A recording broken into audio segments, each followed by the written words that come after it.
आगाज में आपको बताएं कि उमर अयूब, असद कैसर और फैसल अमीन की हिफाजती जमानत मंजूर कर ली गई है। दरख्वास्त गुजारों को गिरफ्तार ना किया जाए, वफाकी इदारों को हुक्म दिया गया है। पेशावर हाई कोर्ट ने 7 अक्टूबर तक हिफाजती जमानत मंजूर की। मजीद तफसीलात जानेंगे नवाब शेर से। नवाब शेर, आगाह कीजिएगा।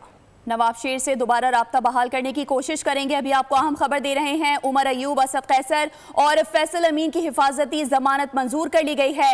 दरख्वास्त गुजारों को गिरफ्तार ना किया जाए, वफाकी इदारों को हुक्म जारी कर दिया गया। पेशावर हाई कोर्ट ने 7 अक्टूबर तक हिफाजती जमानत मंजूर की है।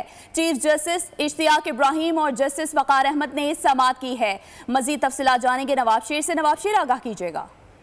जी बिल्कुल, तहरीक इंसाफ के रहनुमा मेंबर कौमी असम्बली उमर अयूब, असद कैसर और फैसल अमीन की हिफाजती जमानत दरख्वास्त पर पेशावर हाई कोर्ट में समाअत हुई है। समाअत जो है वो चीफ जस्टिस इश्तियाक इब्राहिम और जस्टिस वकार अहमद पर मुश्तमिल 2 रुकनी बेंच ने की है। अदालत ने वफाकी इदारों को दरख्वास्त गुजारों को गिरफ्तार करने से रोक दिया है, जबकि अदालत ने 7 अक्टूबर तक दरख्वास्त गुजारों को हिफाजती जमानत दे दी है।